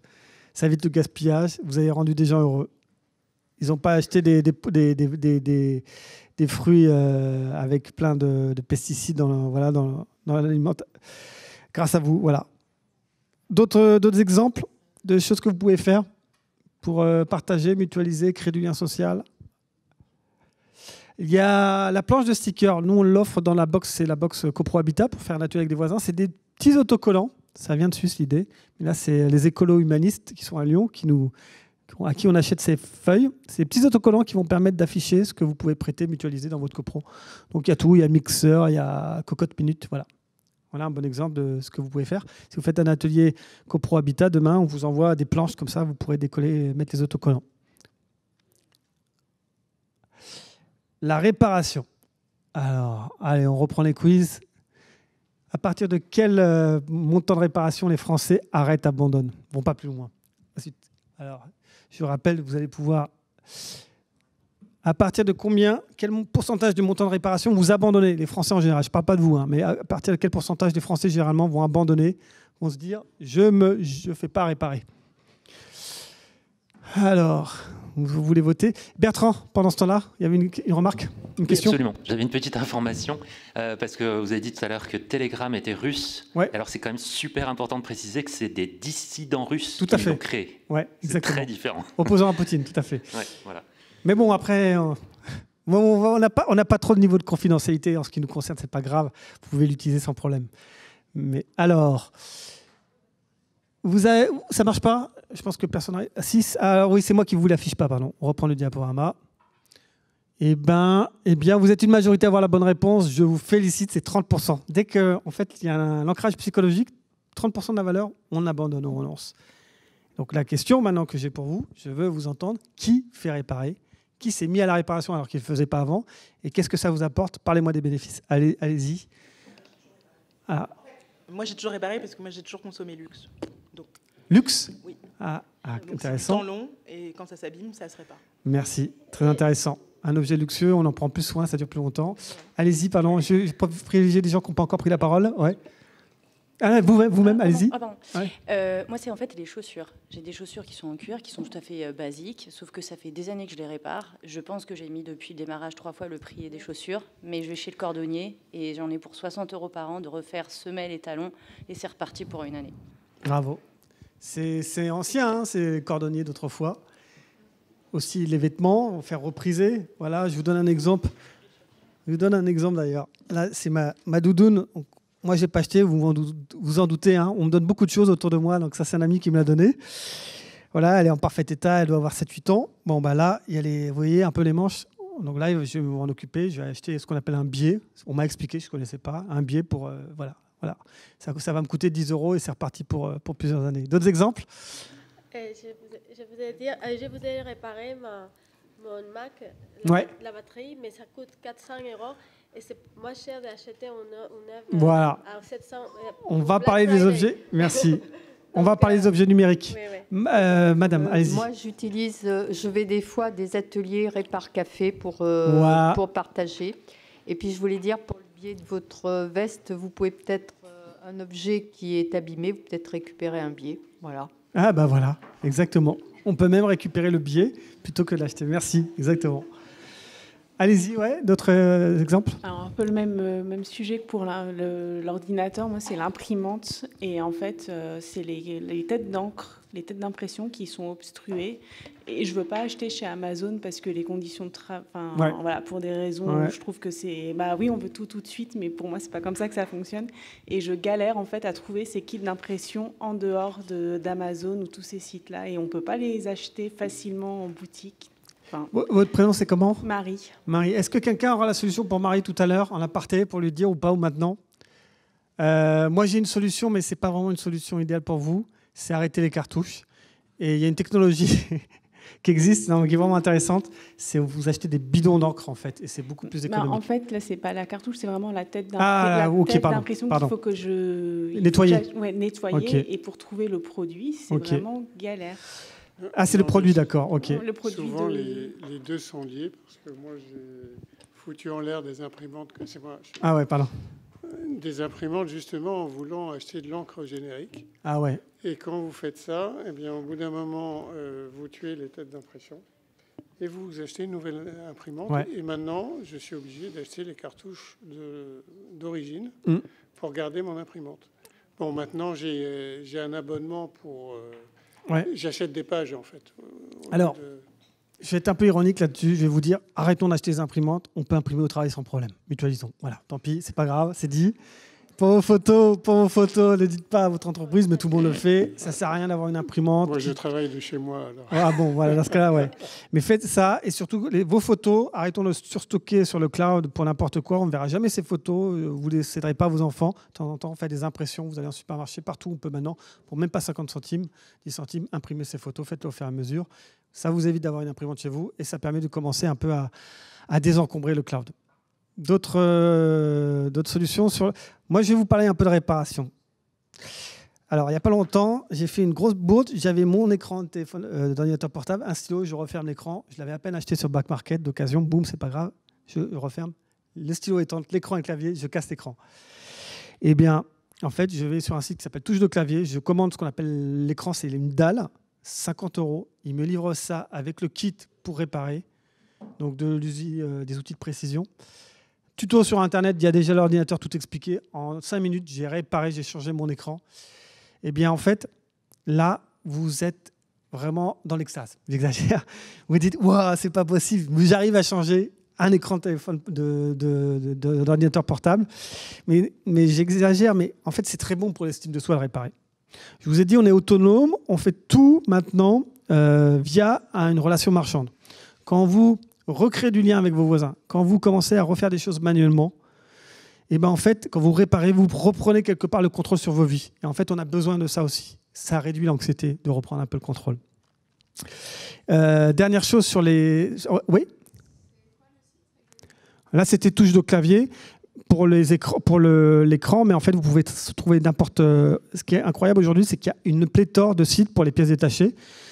J'ai animé un atelier il n'y a pas longtemps et il y a une jeune femme qui m'a dit qu'elle a changé elle-même l'écran de son iPhone grâce à iFixit, qui lui a envoyé le petit kit, l'outil, elle a changé elle-même l'écran. Une jeune femme qui l'a fait elle-même, tout le monde était impressionné. Oui ? C'est exactement ce que j'allais vous dire. Moi, j'ai la chance d'avoir un conjoint qui est incroyable en termes de réparation. Il n'a pas plus de connaissances que vous et moi. En fait, il bénéficie de YouTube, sur lequel il y a des gens qui sont hyper généreux en termes de connaissances. Le téléphone que j'ai, qui est un iPhone, qu'on n'a bien sûr pas acheté, c'est un voisin, il y a 3 ans, qui nous a dit « Ah, bah, j'ai un iPhone 6, je vais le jeter. » Je dis « Mais pourquoi tu vas le jeter ?»« Bah, parce que l'écran, il est cassé. »« Non, vas-y, passe. » Et mon conjoint, en fait, en l'espace de 2 semaines, bah, il avait réparé l'écran. Voilà. Certainement, comme vous dites, et depuis 3 ans, j'ai ce téléphone. C'est un vieil iPhone, mais ça fonctionne super bien et j'en ai pour des années. Bravo. Voilà. Ah, ça coche toutes les cases. Bravo, on peut l'applaudir. On peut applaudir son conjoint. C'est mon conjoint qu'il faut applaudir, pas moi. Bertrand. Pour un complément d'information, je commence un peu à vous connaître, vous apportez toujours un complément. Eh bien non, pas du tout. Non, ah. En fait, j'avais un magnifique pull islandais parce que j'ai vécu un peu en Islande et il a commencé à s'abîmer par le bas. Okay. N'importe qui l'aurait jeté, c'était voilà, a priori pas réparable. Et donc je rentre dans un magasin de laine et la dame me dit, ça fait 30 ans que j'ai pas vu un homme rentrer dans mon magasin. Et je lui ai dit, mais oui, parce que je sais tricoter. Et donc j'ai retricoté le bas du pull. Excellent. Oui, je sais, ça fait bizarre, oui. Non, j'ai fait une école un peu spéciale. Bravo. Et franchement... On applaudit. Bravo. Première fois, là. J'en ai fait beaucoup d'ateliers, première fois. Bravo. Bravo. Est-ce qu'on peut parler de la méditation quand on répare des chaussettes ? Merci. C'est un moment à condition que le trou soit pas trop grand, sinon c'est vraiment galère. Mais si le trou est petit, on peut arrêter comment dire, que le trou s'agrandisse et puis on se met de la musique et on prend son fil et son aiguille et on reste tranquille. Ouais. Alors, écoutez, les chaussettes, ça paraît... on se dit, il fait de l'humour, mais non, je vous suis totalement. Est-ce que vous avez entendu parler de celui qui s'appelle Éloge du carburateur ? Qui ? Personne ? En fait, c'est un Américain, il s'est aperçu, il travaille dans les métiers intellectuels, bullshit job, tout comme on dit maintenant. Enfin non, j'exagère, mais là... Et en fait, il est passionné par la mécanique. Et en fait, la mécanique, il rentre dans il appelle le flow, comme on dit en yoga. C'est-à-dire qu'en fait, quand il fait son truc, dans la mécanique, il pense à rien d'autre, il est dans l'instant présent, il est ancré, et en fait, on lit son livre. J'ai pas lu son livre, j'en ai entendu parler. Et on se dit qu'on a ressenti la même chose, nous, en faisant d'autres choses. C'est vrai que quand on est dans le manuel, j'insiste sur le manuel, en fait, on va se déconnecter. On va se déconnecter de l'ordinateur portable, on va se déconnecter du smartphone, et on s'aperçoit en fait qu'on arrive à se concentrer sur une chose, à oublier tout le reste. Et ça, c'est aussi très important dans l'économie de l'attention qui, en permanence, vient nous chatouiller pour nous détourner d'essentiel. D'autres commentaires vertueux sur la réparation ? Il y a d'autres idées ? Ce que vous pouvez faire aussi, vous pouvez même aujourd'hui réparer à distance. Il y a Spareka qui propose des pièces détachées. Ils vont vous mettre un conseiller et avec la visio, il va vous aider à diagnostiquer la panne et à réparer. Allez-y. Juste, si vous avez des enfants, en fait, tous les pantalons peuvent devenir des shorts. Voilà. Voilà. Et les manches de pantalons peuvent devenir des pochettes. Et par exemple, pour emballer tous les cadeaux de Noël, c'est pratique. Merci. Voilà. Systématiquement, mettre de l'intelligence dans ce qu'on fait. En fait, la transition écologique, merci, j'en profite pour faire un aparté. En fait, tout ce qu'on nous demande, c'est faire un sursaut d'intelligence. Aujourd'hui, en fait, on fait énormément de choses stupides. On n'optimise pas. Si on fait des choses plus intelligentes, c'est un sursaut, c'est un bond en intelligence qu'on doit faire. Et l'intelligence, c'est se dire comment on peut optimiser, démultiplier l'impact positif de ce produit. Ouais. La réparation, c'est génial. Et les Repair Café, qui en a parlé des Repair Café tout à l'heure? C'était vous? Ouais. Je vous conseille, c'est génial, c'est la transmission. En fait, la personne ne va pas réparer pour vous, elle va réparer avec vous. Transmission de savoir. Et souvent, en fait, les gens arrivent à réparer. Si vous n'avez pas de Repair Café, vous avez forcément quelqu'un autour de vous qui a des connaissances en électronique, en électrique ou en mécanique. Ou alors dans l'immeuble, sur le groupe WhatsApp, dites voilà, j'ai tel problème. Vous allez voir qu'il y a toujours quelqu'un, souvent quelqu'un qui peut vous aider qu'à la solution. Après, c'est quand même bien, enfin je sais pas, mais moi j'essaye de me dire qu'il faut qu'on trouve un équilibre global. Moi je trouve que c'est quand même bien de se tourner vers ceux dont le métier c'est de réparer. On est d'accord. Parce que sinon en fait on fait disparaître les artisans, etc., et je trouve que c'est dommage. Ouais. Alors je vous rassure, en fait aujourd'hui c'est pas le souci parce qu'en fait on va prendre tout ce qui est réparation vélo. Aujourd'hui, si vous avez un vélo à réparer, et en fait les artisans, il y a 2-3 semaines d'attente. En fait c'est encombré. Parce qu'en fait, on n'avait plus de réparateurs. Et les gens veulent réparer à nouveau. Et il y a beaucoup des fois de gens qui n'arrivent pas à réparer eux-mêmes et ne vont pas trouver les réparateurs. Donc aujourd'hui, ce n'est pas un souci, mais oui, faisons vivre la filière. En tout cas, elle se développe. D'autres remarques sur la réparation? Allez-y, ceux qui n'ont pas encore parlé, allez-y. Ouais, c'est bon, on vous reçoit. Ah non, appuyez sur le bouton rouge. Ouais, c'est bon. Ouais. Désolée. Donc, je voulais juste faire un petit point, effectivement, sur les ateliers Repair Café et autres. Je me permets également de parler de mon job actuel, où justement, on offre à tout un chacun, tous les citoyens, justement, à pouvoir réparer, que ce soit ses vêtements, son électroménager, autres. C'est pour bien sensibiliser tout un chacun, à la fois au fait que la réparation, ça permet d'allonger la durée de vie de votre objet, mais également aussi de partager en fait son savoir-faire avec tout un chacun. Donc je suis tout à fait d'accord avec le fait qu'on puisse échanger pour mieux connaître, mieux apprendre et pour aussi créer et voir faire durer les choses. Merci, voilà. Exactement. On résumait très bien tous les bénéfices. Voilà, réparation, systématiquement un objet, vous dites, c'est comme le gaspillage alimentaire, prochain sujet. Question, vous dites, hors de question. Alors, bien sûr, après, vous n'allez pas forcément y arriver, mais première question, c'est comment je peux le réparer. Je vous donne un exemple. Moi, là, récemment, c'est un aspirateur. Avec ma compagne, il était cassé. En fait, j'ai trouvé, c'est le moteur qui avait grillé. En fait, vous trouvez aujourd'hui, sur les sites de l'ADEME, des réparateurs. Et ils l'ont réparé. Alors, c'était plus que 30% du prix, mais c'était quand même beaucoup plus économique que de racheter un nouveau aspirateur. Et franchement, en termes d'estime de soi, là, c'est pas moi qui ai réparé, mais de savoir qu'on se dit, on a évité que cet aspirateur se finisse dans la rue, et ça fait du bien. Oui ? Alors, pour éviter tout conflit d'intérêts, c'est ma compagne.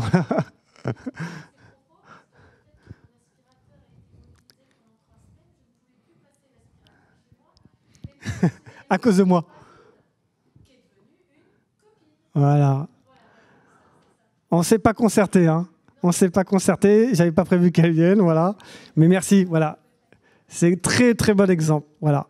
Alors oui, parce que moi je suis un peu, voilà, je voulais pas lâcher. Donc pendant 3 semaines plus d'aspirateur, et ben voilà, c'est l'occasion encore une fois de recréer du lien, d'aller ou de créer du lien tout court et d'aller à la rencontre. Voilà, très important. Merci. Les bénéfices, il y a plein de bénéfices dans la transition écologique. Ouais, allez-y, vous n'avez pas encore pris la parole. Je me demande si la jeune femme en fait qui est là-bas, c'est elle qui m'a fait la visite cette semaine, c'est ça. Et d'ailleurs, parce que je trouve que c'est important de citer le nom du lieu. Oui, il faut. Où elle travaille. Comment ça s'appelle ? Il me semblait que c'était elle. Le labo Envie. Il s'agit d'Envie le labo, tout à fait. C'est un écolieu parisien qui a été Super. créé il y a 1 an maintenant. Et où justement on promeut les valeurs éco-responsables et écologiques dans le quartier de Ménilmontant. Et c'est quelle adresse ? C'est 10 rue Julien Lacroix, à côté de la place Ménilmontant. Écoutez, si vous êtes dans le quartier, il faut aller la voir. Merci. Faites de la pub. La pub, en fait, on voit ça de manière négative maintenant parce que... Mais non, sur nos sujets, il faut faire de la pub, il faut revendiquer, il faut parler, il ne faut pas avoir honte. Au contraire, il faut y aller. On va parler du sujet suivant, qui est un sujet, moi, qui me touche beaucoup, c'est le gaspillage alimentaire. Combien de millions de tonnes de nourriture sont jetées chaque année en France ? 6 millions, 10 millions, 14 millions. Je vous invite à voter. Et je vais vous faire découvrir en direct. Est-ce qu'il y a du nouveau ? En fait, je peux tricher parce que je vais vous donner la bonne réponse. Voilà, j'arrête quand je veux le sondage. Dépêchez-vous. Le QCM, boum. Voilà, j'arrête maintenant. Réponse correcte. Ah zut, attendez, reprends le diaporama. Bon, j'ai arrêté parce que vous aviez la bonne réponse, donc je l'ai arrêté à ce moment-là. C'est 10 millions de tonnes, c'est considérable. Considérable. Alors, ce n'est pas seulement vos gaspillages à vous, c'est toute l'industrie, c'est du champ à la fourchette. Pourquoi le gaspillage alimentaire, c'est un problème, d'après vous ? Pourquoi c'est un problème ? Allez-y. Ouais, problème éthique, premièrement. Ensuite, problème économique, c'est un coût. Et problème écologique, surexploitation et tout. Et là, je voudrais vous donner une petite anecdote que j'adore vous raconter parce que là, c'est mon passé de financier qui me sert. Et en fait, j'ai passé mon enfance en Afrique. En Afrique, le gaspillage, ça n'existe pas. Il y a de la pollution, mais il n'y a pas de gaspillage. On ne va pas avoir de gaspillage alimentaire, on ne va pas avoir de gaspillage de ressources. Et moi, quand je suis rentré en France, en fait, ça ne me choquait pas les riches et les pauvres. Ce qui me choquait, c'est vraiment le gaspillage, les poubelles pleines, le gaspillage alimentaire. C'est la première chose. Et ensuite, quand j'ai travaillé dans la banque, je me suis aperçu d'une chose, c'est qu'en fait, les prix de l'alimentaire, ils sont fixés à un endroit qui s'appelle la Bourse des matières premières de Chicago, le Chicago Board of Trade, et c'est là que se définit en temps réel le prix de toute alimentation, le maïs, le colza et tout. Et pourquoi je vous dis ça ? Vous allez voir. Quand votre enfant ne finit pas son assiette, il peut vous dire oui, mais de toute façon, c'est pas grave par rapport au problème éthique, parce que c'est pas parce que je finis pas mon assiette, de toute façon, la nourriture, elle va pas réapparaître par miracle en Afrique ou ailleurs, ça change rien, que je finisse mon assiette ou pas, si les petits Africains sont affamés, ça change rien. Vous me suivez là ? Eh bien en fait, si, ça change quelque chose. Vous surconsommez en Europe, l'offre et la demande, ça augmente le prix pour les Africains ou ceux qui sont en état de nécessité. Il y a un rapport direct, c'est la cour, il y a une courroie de transmission qui s'appelle les marchés financiers internationaux qui fait que, en fait, nous, on va faire une inflation des prix alimentaires qui vont pénaliser cette population. Donc là, le gaspillage alimentaire, quand vous réduisez, vous, le gaspillage alimentaire, vous agissez aussi pour ceux qui n'ont pas les moyens ou qui ont des budgets contraints. Et alors, chacun a sa feuille de route éco-frugale. Moi, c'est un des sujets sur lesquels je suis plus actif. J'ai quasiment 0 gaspillage alimentaire. Et en fait, j'ai envie de vous dire, c'est comme la réparation. Le jour où vous dites non, cet appareil, je vais le réparer, vous faites la même chose avec le gaspillage alimentaire et vous déroulez. La question que j'ai pour vous maintenant, c'est vous, quelles sont vos solutions? Je ne m'étends pas sur le coût. C'est 200 000 € par an et par personne. C'est plus que ce qu'on voit dans les médias. Moi, j'ai fait les études. C'est 65 centimes par jour et par personne. C'est quoi vos solutions? Allez-y. Alors, ça va paraître très, moi, je fais mes menus. Voilà. Je fais mes courses. Je fais comme un restaurant, en fait. J'établis exactement ce dont j'ai besoin et je cuisine exactement ce dont j'ai besoin. Et tout ce que je ne consomme pas, c'est congelé pour avoir des petits restes pour les jours où j'ai la flemme de cuisiner. Bravo. Ça s'appelle, j'aime pas les anglicismes, mais les gens appellent ça le batch cooking. Moi, j'appelle ça la préparation à l'avance.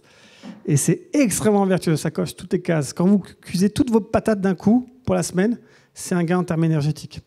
C'est un gain en termes de temps, parce que en fait, vous cuisez qu'une fois. C'est un gain parce qu'en fait, vous, pour le fait maison, vous faites des économies. Et en fait, c'est moins de gaspillage alimentaire aussi. Ouais. Allez-y, pardon. Moi, j'utilise l'application Too Good To Go. Merci. Alors, Too Good To Go, c'est génial. Il y a Phoenix aussi, il y en a d'autres. Pourquoi c'est génial? C'est pas, en fait, vous permettez à d'autres de réduire leur gaspillage alimentaire. C'est pas le vôtre que vous réduisez. C'est le boulanger, c'est le supermarché qui aurait gaspillé son alimentation. C'est quoi le gain pour vous, au-delà du fait d'agir pour l'environnement? Déjà, d'une part, je suis sûre que ce qui reste, en fait, ne va pas être jeté. Ouais. C'est absolument... moi, pour ma part, je n'habite pas très loin d'un hôtel qui est quand même assez réputé. Et le petit déjeuner de 10 heures, souvent, ils en restent. Donc, en fait, vous pouvez disposer de ce déjeuner. Alors, vous l'avez à 11h, 11h30. Il faut juste être disponible pendant une petite heure pour aller le chercher. Et du coup, vous pouvez vous en servir pour le repas du midi. Ouais. Donc, je trouve que c'est quand même dommage de jeter aussi bien des courgettes que des tomates, que des œufs brouillés qui peuvent servir. Exactement. Il y a un autre bénéfice à ça économique. Il y a un autre bénéfice, est-ce que vous voyez? En fait, quand vous recevez souvent ces délos, on ne choisit pas forcément à l'avance. En fait, vous découvrez des nouveaux aliments. Je vous donne un exemple. Moi, j'ai un déstocker dans mon quartier. En fait, je suis devenu quasiment végétarien parce qu'ils ne vendent pas de viande. C'est un déstocker halal. Et voilà, c'est intéressant parce que ça m'a obligé à penser à un nouveau régime alimentaire. La contrainte de la contrainte naît la découverte. Et ça coûte moins cher, carrément moins cher. Le gaspillage alimentaire, il y a vraiment moyen d'agir de la fourche à la fourchette. Vous pouvez agir comme ça pour aider l'industrie. En extérieur, vous avez bien sûr le doggy bag, vous demandez la boîte à restes. C'est obligatoire maintenant dans la restauration. Qu'est-ce que vous avez d'autre comme solution? Ce qu'on fait maintenant, oui, et j'évite tous les frigos avant de faire des courses complètement. Voilà. Même les petits oignons, on fait quelque chose. Et super. Voilà. Ça c'est voilà. Complètement, et après on va faire des courses. Merci. C'est un bon exemple. Pourquoi? Parce que est-ce que c'est déjà arrivé à quelqu'un d'acheter 2 fois la même chose? Il s'est aperçu qu'il avait fait à la course, il avait déjà la même chose, du beurre ou du lait à la maison. Oui. Ouais. En fait, B.A.B.A, c'est quoi? C'est regarder ce qu'il y a dans son frigo. C'est faire une liste de courses pour ne pas être tenté par tout et n'importe quoi. Donc, préparer en amont ces courses. Aussi, vous pouvez contribuer activement à la réduction du gaspillage alimentaire. Si vous voyez des fruits moches, vous les achetez. Si ça ne vous dérange pas, parce que sinon, ils seront jetés. C'est un moyen aussi de participer. Et après comment vous faites chez vous? Allez-y. Alors, petite anecdote, c'est aussi grâce à mon travail que j'ai pu faire ça. C'est faire des cosmétiques maison. Parfois, quand on se dit qu'on a des fruits qui sont peut-être périmés ou quoi, ou qui sont plus mangeables, on peut faire des masques pour ses cheveux, pour sa peau, excellent. etc. Donc, on parlait de cosmétiques alimentaires tout à l'heure. Ouais, c'est aussi quelque chose qui permet d'éviter de gaspiller, en fait. Ouais. Donc, voilà. Très bon exemple, merci. Je ne connaissais pas. Bertrand, pour un complément? Oui, sachant que en fait, c'est beaucoup les magasins en fait qui jettent avec les dates de péremption. Ouais. En fait, quand vous voyez une date très courte, le lendemain ou 2 jours après, prenez-le parce que de toute façon, ça se conserve en fait beaucoup plus que ça. Ouais. Alors là, je suis en train de défiler, ça va. Et la différence entre DLC et DDM, fondamentale. DLC, date limite courte, produits frais, fromage, poisson, fromage. Ne prenez pas de risque. Tout le reste, c'est des dates DDM, c'est date de durabilité minimum. Avant, c'était date de LUO, des LUO. Et en fait, vous pouvez acheter des produits à consommer le jour même, à consommer de préférence avant, sans problème. Et surtout, les yaourts, ce fameux exemple des yaourts, les yaourts, c'est jusqu'à 2-3 semaines. En fait, faites confiance à vos sens. Si l'opercule n'est pas gonflé, le visuel, si l'odeur et tout. Merci, au revoir. Les yaourts, on s'est dit qu'il y avait des emballages et qu'il fallait réduire les emballages quand même. Alors, on fait ces yaourts maison, merci.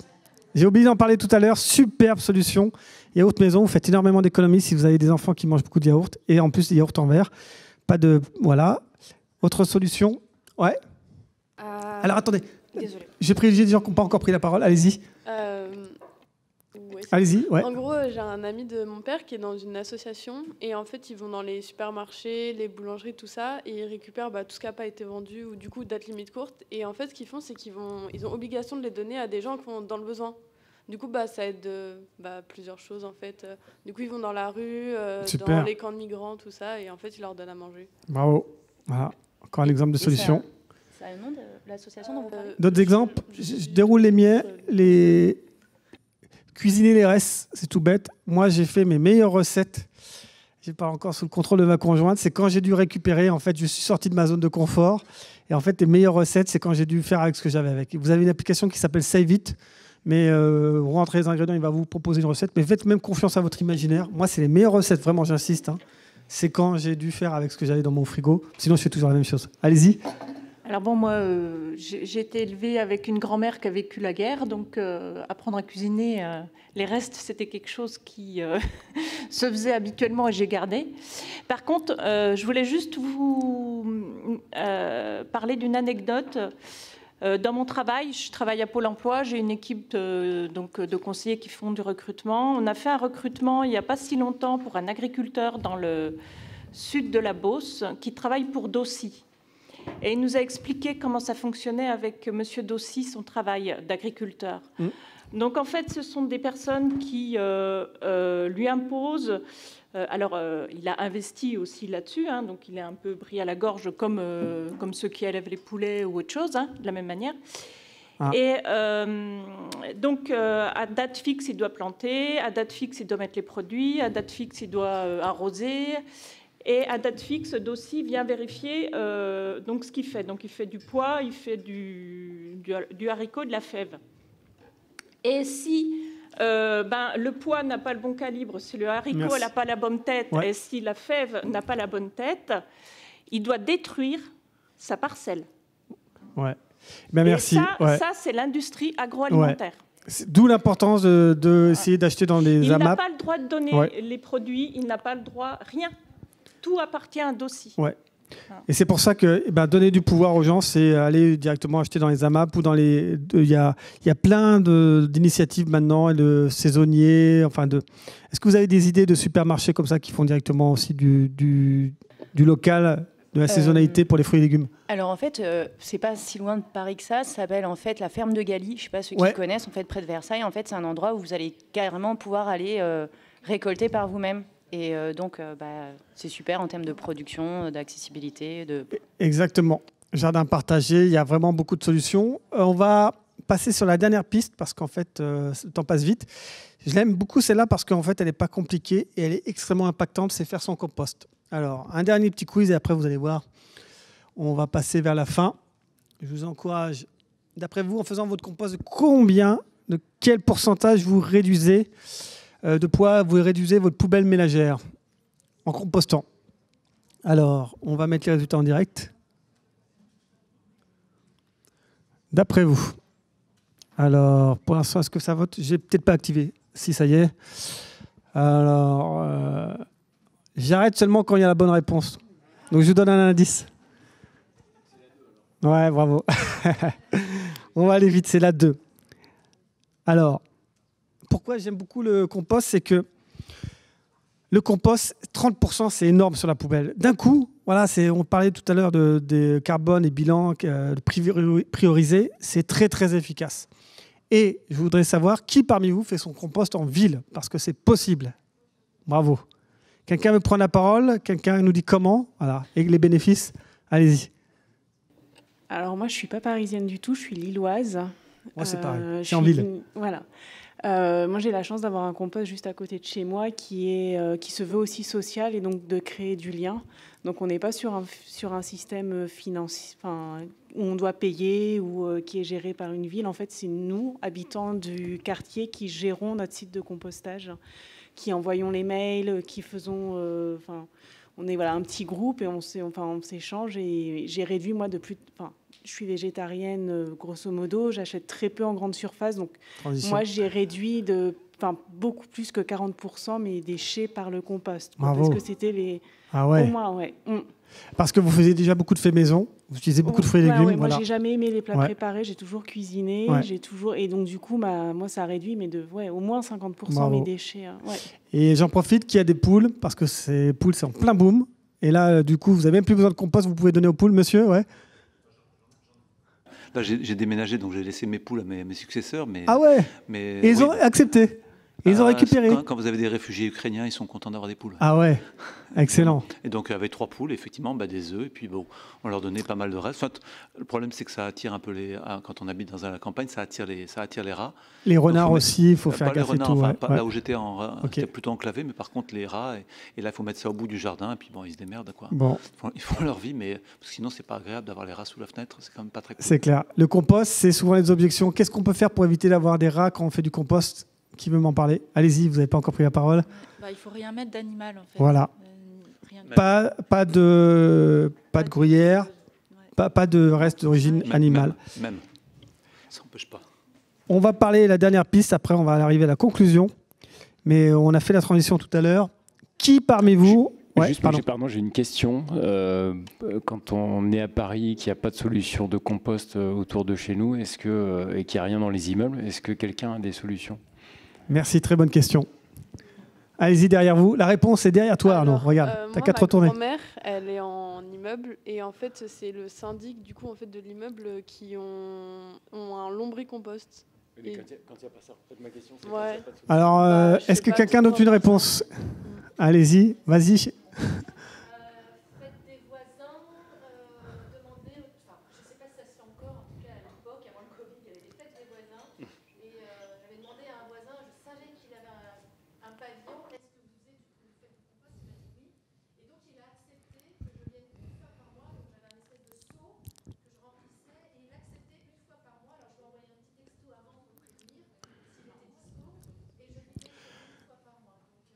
Voilà.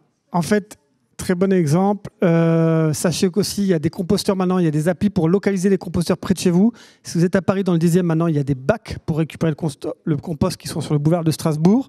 Les applis pour géolocaliser le composteur le plus proche de chez vous. Et ce que vous pouvez faire, vous stockez chez vous, en terrasse, dans un vieux pot de peinture, par exemple, propre, vous stockez l'alimentation. Et tous les 1 mois, tous les 2 mois, quand c'est plein, vous y allez. Ouais.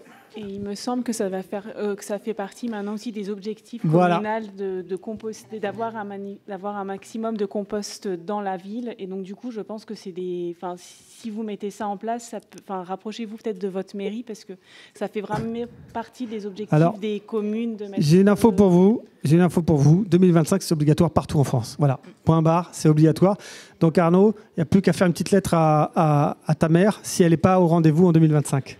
Allez-y. Et même avant 2025, il faut savoir que normalement les restaurants, pour normalement mi-2023 ou début 2024, j'ai plus la date en tête, sont interdiction de jeter tout ce qui est biologique en fait dans les poubelles.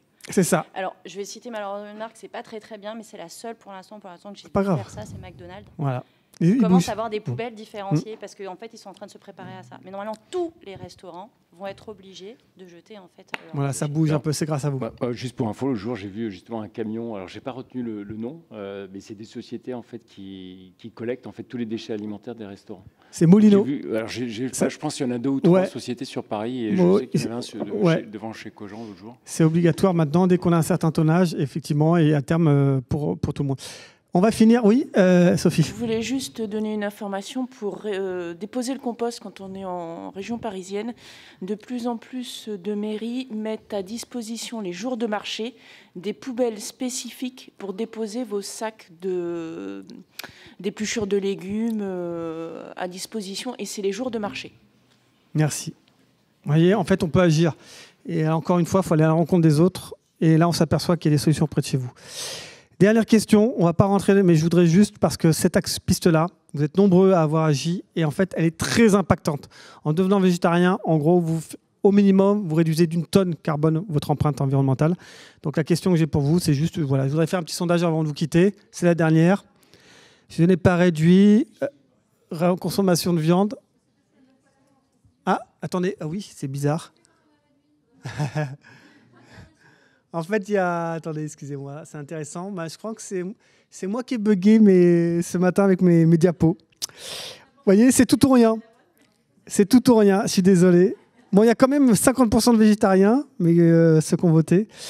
Bref, je vais arrêter là-dessus. Le parcours, on pourrait continuer encore et encore très longtemps. L'idée, c'est de vous initier, vous donner envie de faire la même chose à votre tour. Juste avant de se quitter, ce que je vous propose, c'est encore 5 minutes. Peut-être, si ça vous va, on va déborder de 3 minutes. C'est vous dire quelques éléments. En fait, ce que j'ai envie, c'est que vous repartiez en disant « Moi, je peux le faire. Moi, je suis capable de faire ce qu'a fait Philippe. C'est pas compliqué. Il a son kit d'animation, il a tout. En fait, il pose des questions. Je peux faire la même chose. J'ai envie de le faire dans mon entreprise. J'ai envie de le faire dans mon association. J'ai envie de le faire voilà, avec mon entourage. Et donc, je vais vous donner quelques... Alors, attendez, on va reprendre quelques outils avant de partir. Voilà. Première chose que je voudrais, c'est au travail, on travaille tous, hein, ici il n'y a que des gens qui sont des actifs quasiment, c'est créer une green team ou une équipe verte comme vous voulez avec vos collègues, parce que vous allez vous apercevoir, il y a des gens qui sont planqués, quand on a marre de venir au boulot, mais là ça va leur donner du sens et en fait ils vont s'apercevoir, vous allez vous apercevoir que vous avez des valeurs communes et ça va être sympa et vous allez pouvoir faire des choses. Première chose. Deuxième chose, c'est rejoindre la communauté éco-frugale ou créer un groupe WhatsApp. Mais sur EcoFrugal, on est 5000 inscrits. Ça permet d'interagir, de partager aussi nos retours d'expérience quand on fait un atelier, de voir qui proche de chez vous est aussi inscrit sur la plateforme. Ça crée des possibles. Et la dernière chose, je reviens aux fondamentaux. Il n'y a pas que le carbone dans la vie, il y a la biodiversité, il y a aussi l'exploitation des ressources, l'épuisement des ressources. Mais calculez votre empreinte carbone. Pourquoi ? Parce qu'en fait, poste par poste, ça va vous permettre de savoir là où vous pouvez agir. Et sur le site d'EcoFrugal, en fait, vous mémorisez, c'est le calculateur de l'ADEME. Hein. J'ai oublié de vous dire, dans notre modèle économique, en fait, c'est gratuit, donc on a des partenaires, dont l'ADEME qui nous finance. Et le calculateur, c'est celui de l'ADEME. Et nous, ce qu'on apporte en plus, c'est que vous mémorisez, vous allez pouvoir voir l'évolution de votre empreinte carbone. Donc vous le faites une fois par an. Vous êtes nombreux à ne pas avoir voyagé, pris l'avion ces dernières années. Vous allez avoir une bonne empreinte carbone comme moi, là. J'ai 3,5 tonnes. Là, cette année, mais il suffit que je reprenne l'avion, ça va être une autre histoire. Et je reviens sur le site ensuite et ça va me permettre de voir l'évolution positive ou négative. Je peux me permettre, l'ADEME a lancé un calculateur aussi pour l'impact digital. Aussi, exactement. C'est tout à fait récent. Exactement, ça date de week-end et ça s'intègre dans le calculateur global que vous avez vu. Ça, c'est génial. Sur le digital, j'en profite pour vous dire qu'on propose, nous, c'est avec une co-création avec Orange, et je remercie Orange, parce qu'il y a des gens qui sont là de chez Orange, qui sont très actifs sur ces sujets. Ça, c'est un kit qui vous permet, avec vos enfants, vos collègues, de réduire l'impact du numérique pour agir ensemble, comme on l'a fait là aujourd'hui en présentiel. C'est en source ouverte. Et puis, avant de partir, j'ai besoin de vous. On a besoin que vous nous fassiez connaître, que vous parlez autour de nous, parce que nous, on dépense 0 dans la publicité, sur LinkedIn, sur Facebook, 0. Ce n'est pas notre métier. Nous, on ne veut pas dépenser pour les GAFAM. On a besoin que vous parliez aussi à vos RH et RSE parce que là, nous, la plupart de ce qu'on fait est gratuit, mais on propose des prestations d'entreprise et ça permet de financer la gratuité de ce qu'on fait, par exemple, comme aujourd'hui. La gratuité et le développement de notre communauté. Donc, on a besoin de vous. On est une entreprise de l'économie sociale et solidaire. Donc, ça peut ouvrir des portes. On peut être financé par une fondation. Et puis ensuite, voilà. Si vous connaissez dans des entreprises, des collectivités locales aussi, on peut avoir des collectivités locales comme partenaires. Nous, actuellement, voilà, on a la région Île-de-France, Nature et Découverte Val-d'Élia, Orange qui nous soutiennent. Donc voilà, n'hésitez pas à parler de nous, ça nous aidera. Juste avant de partir, je vous avais demandé, on va revenir un peu en arrière, parce que je l'ai raté, ce slide, il est très important. C'est... attendez, excusez-moi. Je vous ai dit, je voudrais une solution que vous avez entendue aujourd'hui, que vous vous engagez à mettre en place. Alors attendez, je voudrais que vous le fassiez via l'appli. Comme ça, tout le monde va pouvoir voir les engagements. Alors attendez. On va prendre le diaporama. On va le faire. C'est important. Je veux que vous créez ensemble l'arbre des possibles. Là, je vais vous demander de mettre la solution que vous vous engagez à adopter, voilà, que vous avez entendu aujourd'hui, que vous vous engagez à adopter. Est-ce que ça marche ou pas ? Ça y est, je vais vous l'afficher. Compost, réparer. Allez-y, allez-y. S'il y a plusieurs engagements, vous pouvez en faire plusieurs. Hein. C'est le temps que vous voulez, il n'y a pas de limite. Mangez moins de viande, compost, réparer, too good to go, super. D'autres, allez-y, allez-y. Il faut que ce soit... On ne veut pas de le record du monde de l'atelier éco-frugal, il faut qu'il y en ait plein. Allez-y, allez-y, lâchez-vous. Chaque personne doit repartir au moins avec une solution à adopter. Allez-y. Je ne vous laisse pas partir tant que l'écran n'est pas loin et recouvert. Réparer, manger moins de viande. Et ça n'a pas besoin d'être extraordinaire, mais c'est quelque chose que vous allez faire suite à cet atelier. Voilà. Ça peut être organiser un atelier éco-frugal dans votre entreprise, dans votre association. C'est très simple. Voilà, vous inscrivez sur le site, vous recevez le kit clé en main directement. Mise en commun des matériels, ça c'est super. Acheter plus de choses. Réduire l'avion, ouais. Plus de transport en commun, moins de voitures. Et vous mettez des j'aime aussi sur ce que vous aimez. Ben, c'est super. Je ne savais pas qu'on pouvait faire ça avec WooClap. Ce système WooClap, je vous le conseille. Hein. C'est fait au départ pour les enseignants. C'est des Belges, c'est pas du GAFAM. C'est génial. Franchement, n'hésitez pas. Si un jour vous faites un atelier éco-frugal en visio ou avec beaucoup de monde, l'outil, c'est 80 € par an la licence. Allez-y, foncez. Ils sont top. Et puis, allez, dépêchez-vous. Ça m'amène à la conclusion. La conclusion, en fait, c'est qu'on a tous aujourd'hui des solutions. On est tous des porteurs de solutions. Ce n'est pas un slogan, c'est vrai. Que toutes ces solutions-là, c'est des micro-récits. Des micro-récits d'un récit plus vaste qui est le récit de la transition écologique. Et ces micro-récits, en fait, mis bout à bout, ils dessinent le chemin de la transition écologique. Et vous savez, on entend beaucoup parler des nouveaux imaginaires, des nouveaux récits, mais en fait, est-ce que vous êtes la démonstration que le récit, ces micro-récits sont déjà là, ici, maintenant ? Qu'on n'a pas besoin d'inventer en fait un nouveau récit, parce que le nouveau récit, c'est vous, c'est moi, c'est nous tous. Voilà. Je vous remercie pour votre attention.